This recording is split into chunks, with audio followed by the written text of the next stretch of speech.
우리는 몇 주 전에요, 사도행전 11장에 나오는 이 안디옥 교회를 살펴보면서 목사로서 바나바와 같은 목회자가 되기를 원한다.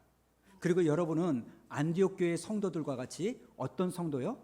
하나님의 말씀에 순종하는 그 성도가 되면 수원 우리 교회도 이 아름다운 안디옥 교회처럼 소문이 잘 나고 하나님이 기뻐하실 것이다. 이런 말씀을 좀 나누었습니다. 여기까지는 어느 누구도 의의가 있는 분이 없으실 거예요. 여러분, 하나님의 말씀에 우리가 순종한 자는데 누가 토를 달고 누가 반대를 하겠습니까? 그런데 문제가 뭐냐면, 여러분, 제가 가만히 보니까요, 하나님 말씀에 순종하자 해서 순종하는데 순종했더니 그 순종함 때문에 어려움과 낭패를 겪는 분들이 의외로 많더라는 겁니다. 여러분은 신앙생활 하시면서요, 하나님 말씀에 순종했던 것 때문에 어려움에 빠져본 경험은 없으신가요? 여러분, 우리가 순종했다고 해서 우리가 살아가는 모든 일들이 잘 풀리고 잘 되어지는 일들은 그다지 많지 않습니다. 여러분, 오늘 우리가 읽은 본문에 나오는 이 베드로가 딱 그런 상황 아닙니까? 여러분, 오늘 베드로는요, 무슨 사형을 당할 만한 그 악독한 짓, 살인을 저지르거나 강도짓을 하거나 또 나라의 체제를 전복하려고 하는 밀란을 꾸민 사람이 아닙니다. 그저 베드로는요, 예수님이 말씀하신 너는 땅끝까지 복음을 전하라는 이 말씀에 순종해서 복음을 전했을 뿐입니다. 그런데요, 그 말씀에 순종한 결과가 어디로 나옵니까? 감옥에 들어가서 내일이면 죽게 되는 그 위기 가운데 놓여져 있는 거예요. 그래서 제가 오늘 말씀을 쭉 묵상하면서요, 저는 오늘 말씀에서 우리에게 주어지는 두 가지 의문점, 문제점을 발견하는데요. 첫 번째가 뭐냐면, 여러분, 왜 우리가 예수님의 말씀에 순종했는데 이런 어려움의 결과가 우리 가운데 놓여지냐는 거예요. 여러분, 한번 생각해 보십시오. 베드로가 만약에 예수님의 말씀에 불순종했다면, 예수님이 저 싫어요, 저 전도할 줄 몰라요, 저는 그저 나 하나 구원받은 것에 족합니다, 이러면서 불순종했다면 베드로에게는요, 오늘과 같은 이 고통과 고난, 죽음의 위협이 일어나지 않았을 거예요. 그런데 순종했기 때문에 지금 감옥에 갇혀가지고 죽을 날만을 기다리고 있는 거 아닙니까? 여러분, 심각한 게 뭔지 아세요? 이런 일들은요, 성경 속에서만, 제자들에게만 일어나는 일이 아니라는 거예요. 저 같은 목사들이요, 맥날 이 자리 강단에서 순종하면 복을 받는다는 둥, 순종하면 대박이 터진다는 둥, 이런 케이스만을 예화를 들고 설교를 하지 않습니까? 여러분, 록펠러를 보십시오. 10의 1조를 드렸더니 대박의 조짐이 보이고, 그래서 10의 2조를 드렸더니 점점 사업이 잘 돼가지고 10의 3조를 드렸더니 곳간이 차고 넘쳤다. 이런 식의 설교를 저 같은 목사들이 많이 하지 않습니까? 여러분, 간증이라는 게 왜 필요할까요? 우리가 말씀에 순종하자마자 그 즉시로 자동적으로 우리에게 복과 응답이 일어나면 왜 간증이 필요하겠습니까? 우리가 간증을 한다고 할 때 어떤 전제가 있습니까? 간증이라는 것은요, 이런 일들이 잘 안 일어나고 드문드문 일어나기 때문에 하는 게 간증 아닙니까? 그래서 이 자리에 앞에 나와가지고 할렐루야 아멘, 내가 순종했더니 내 곳간이 차고 넘쳤습니다, 이렇게 고백하면 그 말을 듣는 많은 분들은요, 마음속에 아픔이 생기는 거예요. 왜 나도 그렇게 했는데 나에게는 안 일어날까? 여러분, 이게 현실적으로요, 예수님의 말씀에 순종하면 복을 받는다, 예수님의 말씀에 순종하면 병고침을 받는다라고 온갖 말로 설교를 하지만 현실적으로는요, 이런 일들이 잘 안 일어나는 게 훨씬 더 많지 않습니까? 오늘 베드로를 보십시오. 왜 예수님의 말씀에 순종했는데, 없던 길도 열려야 되는데 감옥에 들어가서 죽음의 위기 가운데 놓이냐고요. 차라리 불순종했으면 피할 수 있는 일들을 왜 겪게 되는 겁니까? 여러분, 예수를 잘 믿었더니, 주일 성수 잘 했더니, 하나님 말씀에 순종을 했더니 엄청나게 고통과 아픔을 당하는 것이 현실적으로 얼마나 많은지 모릅니다.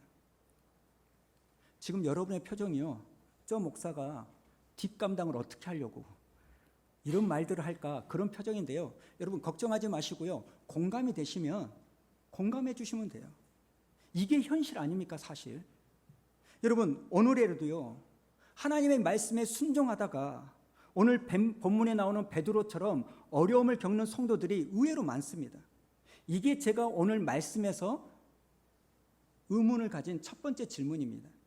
그런가 하면 두 번째 질문이 있는데, 그게 뭐냐면, 그렇다면 좀 예수님이 실수해가지고 이 베드로가 안 해도 되는 고생을 하게 되었다면, 여러분 그러면 예수님이 어떻게 해야 됩니까? 빨리빨리 베드로에게 조치를 취해 주시고 베드로를 감옥에서 꺼내 주셔야 되는 거 아닙니까? 근데 여러분 오늘 말씀해 보니까 예수님이 베드로를 언제 구해 주십니까? 6절 한번 볼까요? 6절에 보면 헤롯이 잡아내려고 하는 그 전날 밤에 지금 예수님이 천사를 보내서 베드로를 구해 주시는 거예요. 여러분 이 사도행전 12장에 나오는 베드로가 감옥에 갇히던 그 시기는요, 이스라엘 백성들이 7일 동안 유월절을 기념해서 지키는 무교절 절기예요. 그러니까 이 베드로가요 감옥에 지금 며칠째 수감되어 있냐면 7일째 수감이 되어 있는 거예요. 그리고 무교절이 끝나는 7일이 지나면 이제 헤롯이 야고보처럼 베드로를 죽이려고 마음 먹고 있습니다. 여러분 여기서 우리는 의문이 들지 않습니까? 아니 하나님께서 베드로를 구원해 주시기로 마음을 먹었으면 왜 베드로가 투옥되는 그날 밤에 구출해 주지 않을까? 왜 두 번째 날, 세 번째 날 구원해 주지 않고 왜 마지막 날 밤에 마지막 순간에 베드로를 구해 줬을까? 여러분 그렇지 않습니까? 구해 주실 거면 빨리빨리 해주지 왜 7일 동안 피가 바짝바짝 마르도록 그 감옥에 놔두시냐는 거예요. 여러분 우리가 베드로라면요 이러지 않을까요? 첫날 복음을 전하다가 감옥에 갇혔어요. 그러면 그 첫날 밤은요 감옥 밖에서 가져보지 못한 뜨거운 마음으로 예수님께 기도하지 않았겠습니까? 예수님, 제가 복음 전하다가 핍박을 받습니다. 주님, 이 핍박을 이겨나갈 수 있도록 힘을 주시고 피할 길을 주시고 내 인생을 책임져 주십시오. 이렇게 기도하면서 뜨거운 밤을 전의를 불태웠을 거예요. 그런데 하루가 지나고 이틀이 지나고 사흘이 지나고 우리의 기대하고는 너무나 달리 아무런 변화가 일어나지 않아요. 그러면 어떻게 될까요? 첫날 밤에 가지고 있었던 그 마음의 여유는 사라지고 어느 순간부터 불안과 조급함과 답답함, 그리고 밖에 있는 사람들은 도대체 뭐 하고 있나? 왜 손을 넣어서 나를 빼주지 않나? 이런 원망 가운데 사로잡히지 않겠습니까? 여러분 이런 일들은요 베드로만 겪는 일이 아닙니다. 오늘 또 예수를 잘 믿는 사람이라면, 기도 생활을 하는 사람이라면 이런 일을 경험해 보지 않는 사람은 별로 없을 거예요. 여러분은요 기도하면 바로 응답이 오고 문제 해결이 바로바로 되던가요? 여러분 한번 반응을 좀 보여줘 보세요. 나 혼자 이렇게 하는 것 같아서. 여러분은 그런가요? 적어도 저에게는요 그렇지 않습니다. 아무리 기도하고 부르짖어도 때로는요 하나님이 나에게 등을 돌릴 것 같은 그런 마음의 아픔이 있는 경우가 의외로 많습니다. 여러분 이런 것들을 도대체 어떻게 설명할까요? 왜 말씀에 순종했는데 이런 어려움이 찾아오고, 왜 하나님은 그런 고난 가운데서 빨리빨리 건져주시지 마치 우리가 괴롭힘을 당하는 것을 즐기는 것처럼, 우리가 고통당하는 것을 좋아하는 것처럼 바로바로 응답해주고 구해주지 않느냐는 거예요. 제가 지난주에도 말씀을 드렸습니다만 이 사도행전 12장은요 사실 저로 하여금 많은 질문을 던지게 하는 말씀입니다. 오늘 말씀도요 이 두 가지 질문 앞에 얼마나 많은 고민을 했는지 모릅니다. 근데 답이 안 나와요. 그래서 주석을 찾아봐도요 뻔한 이야기만 나오고, 제가 오늘 이 말씀을 가지고 여러분에게 설교할 때 뭐 적당히 얼버무리면서 하나님의 뜻이 이런 것 같다 이렇게 말할 수 있지만 사실 제 양심상 그게 허락하지 않습니다. 왜 그러냐면 오늘 또 수원 우리 교회 성도님들 가운데 실제적으로 본문의 베드로처럼 하나님의 말씀에 순종해서 믿음의 길을 걸어갔다가 생각지도 못했던 어려움과 대가 지불을 경험해야 되는 그런 성도들이 의외로 많거든요. 그래서 내 양심상 대충 말씀을 전할 수가 없겠더라고요. 근데 제가 이 문제를 가지고 부딪히니까요, 더 이상 말씀이 진도가 안 나가요. 답이 안 나옵니다. 사실 어젯밤까지요, 죽겠더라고요. 여러분 주보에 설교 요약 노트에 1번 오늘 말씀에서 은혜를 받은 것이 있다면 나누어 보세요. 왜 이전과 다르게 이렇게 썼을까요? 정리가 안 돼요. 정리가. 어젯밤에도 집에 와가지고 기도하고 성경을 읽어도 안 되니까 장소를 좀 바꿔보면 어쩔까 해서 또 밤에 집 앞에 있는 카페에 가가지고 거기서 성경을 펼쳐보고 막 해도요, 답이 안 나오는 거예요. 근데 제가 이걸 가지고 고심하고 씨름하는데 하나님께서 저에게 단어 하나를 주셨습니다. 그게 뭔지 아십니까? 관점이라는 단어예요. 여러분, 우리가요, 관점을 바꾸지 않으면 하나님의 뜻을 알 수 없다라는 그 생각을 하나님이 저에게 주셨어요. 여러분, 그래가지고 제가 네이버에 이 관점이라는 단어를 찾아보니까요, 사전에 뭐라고 나오냐면, 관점이 뭐냐, 어떤 사물이나 현상을 관찰하거나 파악할 때 그 사람이 보고 생각하는 태도나 방향이, 이게 관점이라는 거예요. 여러분, 이 관점을요, 아주 쉽게 여러분에게 설명을 드릴 수 있는데요, 좀 정치 이야기를 해서 죄송합니다만, 여러분 10년 전에 노무현 대통령께서 자살을 하셨죠. 그 이후로 제가 유심히 보니까요, 노무현 대통령이 자살을 했다라는 너무나 확실한 객관적인 이 팩트, 사건을 놓고 어떤 관점으로 이 사건을 해석하느냐에 따라서 어떤 사람은요, 이 노무현 대통령이 의인이다, 영웅이다, 이렇게 말하는 분이 있고, 또 어떤 분은요, 참 비겁한 사람이다, 이렇게 말하는 사람이 있더라는 거예요.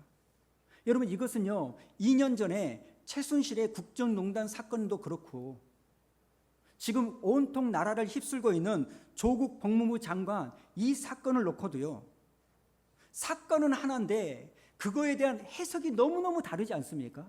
왜 다를까요? 관점이 다르기 때문에. 여러분들이 지금 어떻게 생각하실런지는 모르겠습니다만, 지난주에요, 장로교 통합 측에서 교회 담임 목사 세습 문제를 통과시켜 버렸어요. 작년에는 그걸 불법이라고 규정지었는데 수습위원회를 조직해가지고 아직 장로교 헌법이 개정이 안 됐음에도 그걸 통과시켜가지고 5년 지나면 자녀들이 담임 목사직을 세습할 수 있는 이걸 만들어 버렸어요.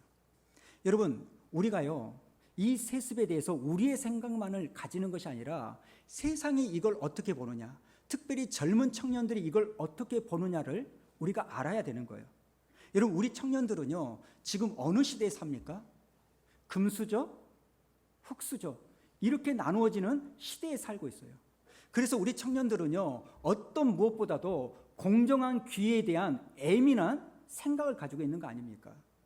그래서 명성교회 같은 이 세습은요, 어떻게 본지 아십니까? 부와 명예와 권력을 대물림하는 대기업의 세습과 다를 바가 없다, 이렇게 생각한다는 겁니다. 여러분, 세상은 어떻게 본지 아십니까? 세상이 그런다고 교회마저 그러면 안 된다, 이런 정서가 있잖아요. 내가 그런다고 해서 목사인 당신마저 그러면 안 된다라는 이 정서가 우리나라에 분명히 있습니다. 그런데 이 일을 통해서요, 교회가 돈으로 힘으로 교단과 노예를 좌지우지하는 것을 보면서 어른들은 그걸 정치라고 읽지만 젊은 청년들은요, 그걸 부패와 타락이라고 읽고 있다는 거예요. 그래서 불신자들의 마음들이요, 하나님으로부터 돌아서는 거 아닙니까? 그리고 그런 것들이 언론에 기사화가 되면 그거에 관계된 사람들은 뭐라고 말합니까? 세상이 교회를 핍박한다, 이렇게 해석을 합니다. 그리고 교회의 문제점들을 지적하면 그걸 종북이다, 좌파다, 이렇게 해석을 합니다. 그러면 청년들은 어떻게 해석할까요? 여러분, 요즘 청년들은요, 팩트 체크를 하잖아요. 전에도 한번 말씀드렸지만 목사님들이 설교할 때 드는 애화가 있잖아요. 까탈스러운 애들은요, 그 목사님의 애화가 진짜인지 검색을 해가지고요 확인 작업 들어가는 일들이 있어요. 그러니까 청년들은요 팩트 체크를 해가지고 어느 한쪽으로 기울어지기보다는 자신들의 관점에서 교회를 해석하고 기독교를 해석하는 거예요. 제가 들어보니까요, 이 세습이 통과된 다음에 지난주에 그 김하나 목사가 새벽기도 때 이런 이야기를 했다는 겁니다. 총회 가운데 하나님이 은혜를 주셔서 참 감사하다. 사람들의 마음을 움직여 주셔서 주님이 역사하셔서 이 세습이 통과되었다. 너무너무 감사하다. 이렇게 말했다는 겁니다. 여러분, 그런데 이 말을요, 세상 청년들은 어떻게 들릴까요? 감사로 해석되는 게 아니라 몰상식함으로 들려지는 거 아닙니까? 이게 관점이라는 거예요. 그러니까 제가 드리고 싶은 말씀이 뭐냐면, 여러분, 예수님께서 우리를 다루실 때 도무지 내 편에서 이해가 안 되고 받아들이기 어려운 일들을 펼쳐놓으신다면 그걸 여러분이 어떻게 받으셔야 되느냐? 관점의 차이로 받으셔야 되는 거예요. 우리 생각에는 이게 저주인 것 같은데, 내 생각에는 이게 굉장히 불필요한 모습일 것 같은데, 하나님의 관점으로는 이게 필요해서 나에게 허락하시는구나. 이게 바로 신앙생활인 줄로 믿습니다. 여러분, 마태복음 14장에 나오는 오병이어의 기적도 마찬가지 아닙니까? 물고기 2마리와 떡 5개로 남자만 5,000명을 먹이는 그 기적을 일으키니까요, 수없이 많은 사람들이 예수님을 왕으로 추대하려고 합니다. 거기에서 예수님을 향한 칭찬과 박수가 끊임없이 터져 나와요. 그런데 예수님의 반응은 너무너무 의외예요. 어떤 겁니까? 제자들을 재촉해서 배를 타고 떠나보낸 다음에 당신은 기도하러 산으로 올라가는 거예요. 왜 그러셨을까요? 우리 생각에는 사람들에게 박수받고 인정받는 것이 복인 줄 아는데, 주님의 관점으로는 그게 굉장히 위험하기 때문에 내 생각으로는 이해되지 않는 일들을 주님이 몰고 가시는 거예요. 여러분, 우리가 영성 하는데요, 영성이 깊다는 것은 무슨 신령한 것을 보고 찌릿찌릿하고 이게 영성이 아닙니다. 여러분, 영성이 뭔지 아십니까? 세상적인 관점, 내가 지금까지 추구했던 나의 관점을 내려놓고 다소 받아들이기 어렵고 다소 수용하기 어렵지만 그것이 하나님의 뜻이라면 억지로라도 내 삶에 하나님의 뜻을 덧입는 거, 이게 영성이고 참된 신앙생활인 줄로 믿습니다. 그러니까 여러분, 우리가 신앙생활할 때요, 잘못 신앙생활하는 첫 단추가 뭔지 아십니까? 내 관점을 꺾지 않는 상태에서 신앙생활하는 거예요. 여러분, 내 관점을 꺾지 않는 사람이요, 은혜 받으면 받을수록 어떤 사람이 되는 줄 아십니까? 외골수가 되고요, 고집불통이에요. 여러분, 관점이 바뀌지 않는 사람이 은혜를 받으면요, 그 교회는요 엄청 시끄럽습니다. 그러니까 제가 오늘 말씀을 읽으면서 답을 얻은 게 뭐냐면, 왜 내가 순종했는데 어려움이 찾아오고 고통이 찾아오는가? 그것은 예수님의 관점으로 볼 땐 그게 내게 못하기 때문에, 유익하기 때문에. 이렇게 받는 여러분이 되기를 주님의 이름으로 축원합니다. 그런가 하면 또 하나 질문, 귀양 도와주시려면 빨리 도와주시지 왜 빨리 안 도와주시나? 여러분, 왜 예수님은 베드로를 7일 동안 감옥에 두고 침묵하셨을까요? 이유는 간단합니다. 첫 번째 이유가요, 하나님의 일하심을 깨닫도록 알게 하기 위하여. 제가 자주 인용하는 에스겔 38장에 나오는 그 말씀 여러분 기억하실 겁니다.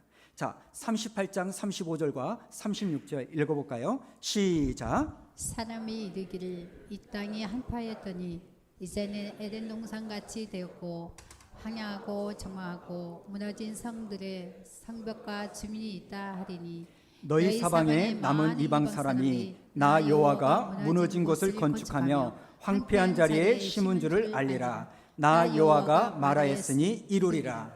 무슨 말입니까? 포로로 끌려간 이스라엘 백성들을 귀환시킬 때 황폐해져 있던 예루살렘을 하나님이 회복시켜 주겠다라는 약속의 말씀이에요. 그런데 하나님이 이런 일을 이루겠다라고 약속을 주시면서 우리에게 뭘 요구한지 아십니까? 그 다음 37절에 보니까 주 여호와께서 이같이 말씀하셨느니라. 뭘 말씀하셨는가 보니까요, 그래도 이스라엘 족속이 이같이 자기들에게 이루어 주기를 내게 뭐 해야 된다고요? 구해야 된다는 거예요. 여러분, 왜 하나님께서 이런 계획을 가지고 있음에도 불구하고 우리에게 기도하기를 요구하신 줄 아십니까? 38절에 이렇게 나오는데요, 그리한즉 그들이 나를 여호와인 줄 알리라 하셨니라. 그러니까 여러분, 오늘 본문 6절에 나오는 이 그 전날 밤이라는 이 구절은요, 이렇게 받으시면 돼요. 하나님, 나는 못합니다. 내 힘으로는 내 가정을 영위할 수 없고 내 자식들 키울 수 없고 더군다나 주님의 몸된 교회는 내가 너무나 섬기기 어렵습니다. 오직 하나님이 도와주셔야만 가능합니다. 이 고백을 하기를 원하셔서 빨리 도와주지 아니하시고 그 과정을 겪게 만드시는 거예요. 그리고 또 다른 이유 하나, 지난 주일에도 말씀드렸듯이요, 베드로의 믿음이 이러한 절망적인 환경 속에서도 예수 믿는 사람다운 변치 않는 믿음이기를 보기 원하셨기 때문입니다. 여러분, 구약에 나오는 노아라는 사람이 있죠. 하나님께서 노아에게 방주를 짓도록 명령하셔서 노아가 120년 동안 자기의 전 재산을 투자해 가지고 방주를 짓습니다. 근데 문제가 뭐냐면 멀쩡한 날씨에 이 노아가 방주를 만들고 있으니까 주변 사람들이 다 비웃는 거 아닙니까? 마침내 120년이 지나가지고 노아의 방주가 완성이 됐습니다. 그리고 그 방주 안에 노아와 그의 식구들이 들어갔습니다. 여러분, 그렇다면요, 그 노아와 노아의 식구들이 방주에 들어간 그 즉시로 하나님께서는 그동안 애원하셨던 홍수를 일으켜가지고 이 땅에 사람들을 심판하셔야 되는 거 아닙니까? 근데 의아한 게 뭐냐면 노아가 방주에 들어갔음에도 불구하고 하늘은 쨍쨍하고요, 비올 기미가 전혀 보이지 않아요. 하루가 지나고 이틀이 지나고 사흘이 지나도 하늘은 멀쩡하기만 합니다.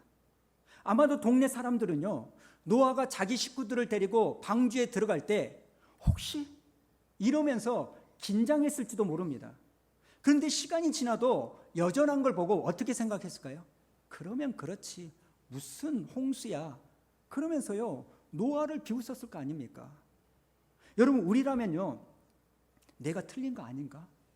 내가 잘못 들은 거 아닌가?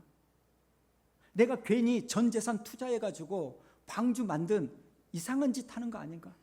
하나님이 안 계신 건 아닌가?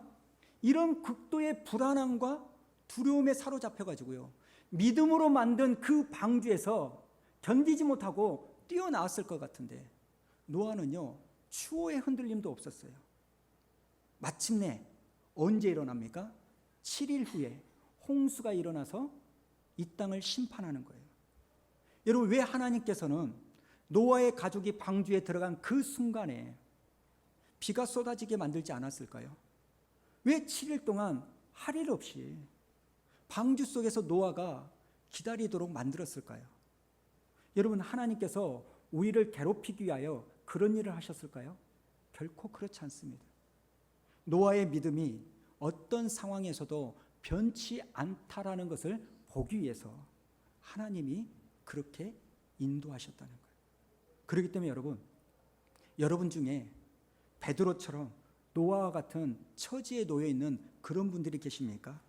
그럴 때 이렇게 생각하십시오. 아, 하나님이 이 상황에서 나의 믿음을 보기 원하시는구나. 이렇게 받으시기를 주님의 이름으로 축원합니다. 저는 오늘 말씀을 묵상하면서요, 예수님의 말씀에 순종하다가 고난을 당하는 이 베드로를 보면서 하나님이 주시는 복을 하나 발견합니다. 그게 뭐냐면 여러분, 베드로는요, 주님의 능력을 경험하는 축복을 경험하게 된다는 거예요.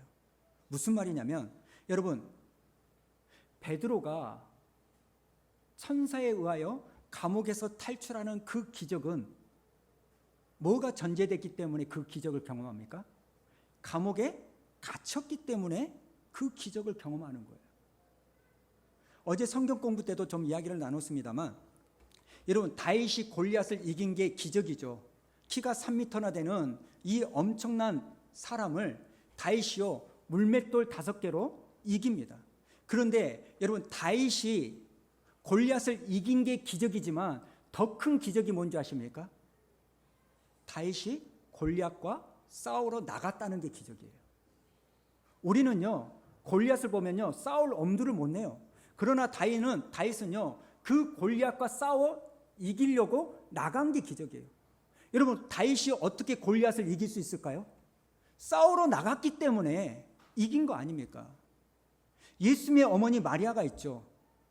도대체 마리아는 어떤 복이 있어가지고 예수님의 육신의 어머니로 자리매김을 받는 그런 엄청난 축복을 받을 수 있었을까요? 마리아가 그냥 그런 복을 받았을까요? 아니에요. 처녀가 임신하면 돌에 맞아 죽는다라는 그 위기 가운데 그것을 눈물로 수용했기 때문에 마리아가 예수의 육신의 어머니가 될 수 있는 복을 얻은 거 아닙니까? 여러분 어떤 의미에서요? 왜 우리가 살아계신 하나님을 경험하지 못할까요? 오늘 이런 맥락에서 답은 하나 아닙니까?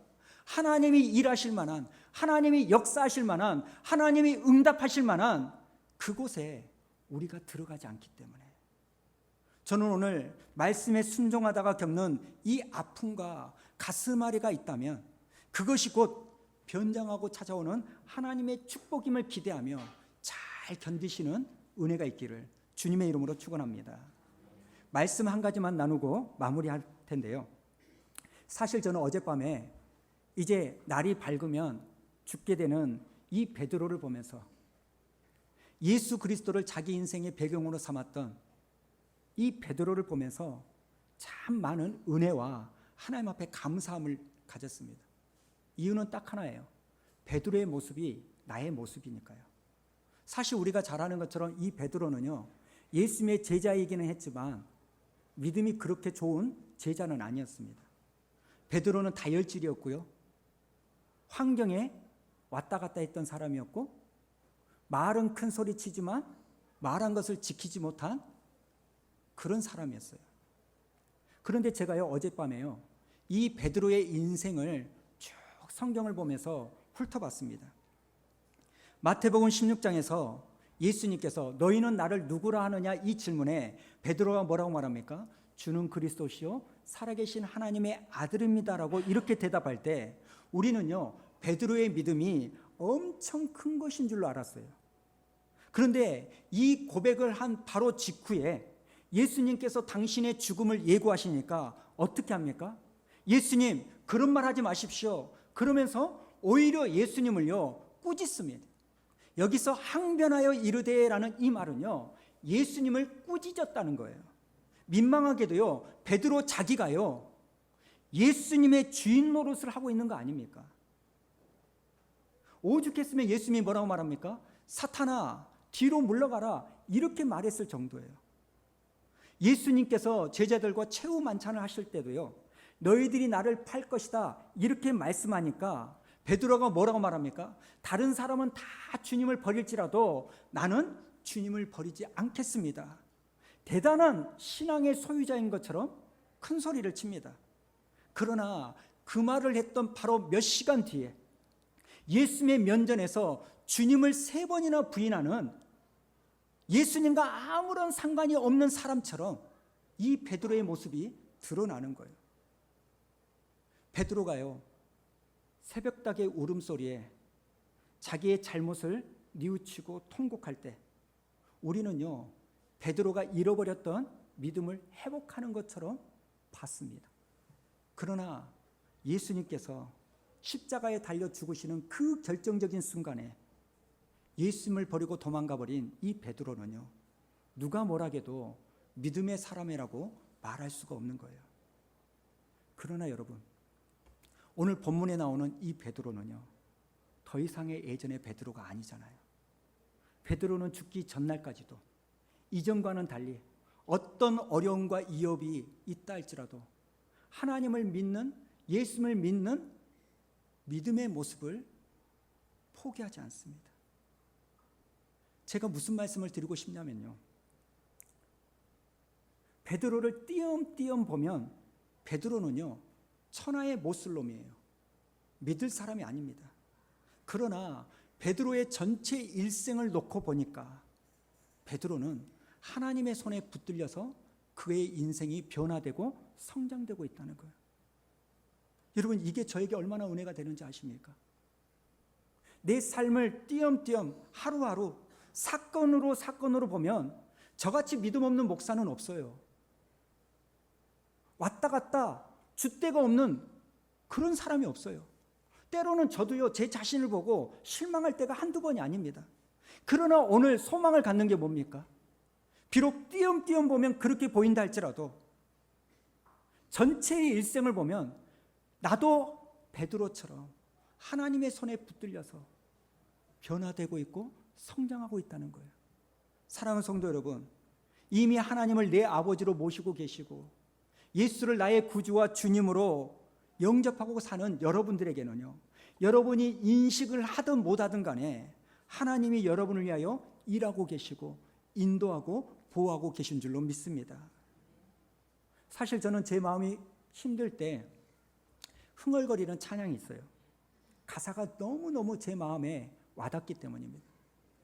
아침 안개 눈 가리듯 나의 약한 믿음 의심 쌓일 때 부드럽게 다가온 주의 음성 아무것도 염려하지 마라 빗줄기에 바위 패이듯 나의 작은 소망 사라져갈 때 고요하게 들리는 주의 음성 내가 너를 사랑하노라. 여러분, 우리의 인생길 가운데 왜 내가 믿음대로 살고 있는데도 하나님의 말씀에 순종하는데도 나에게 이런 어려움과 아픔이 찾아오는지 도무지 이해할 수 없는 일들이 많이 일어납니다. 그럼에도 불구하고 하나님의 관점에 맞추어서 내가 이해할 수 없지만 그게 내게 유익이기 때문에 그 일을 통하여 하나님이 나에게 믿음 보기를 원하시기 때문에 이런 일을 이루어 나가신다라는 그 믿음을 가지고 한 걸음 한 걸음 찬송하며 나아가면 우리도 베드로처럼 변화된 우리의 모습을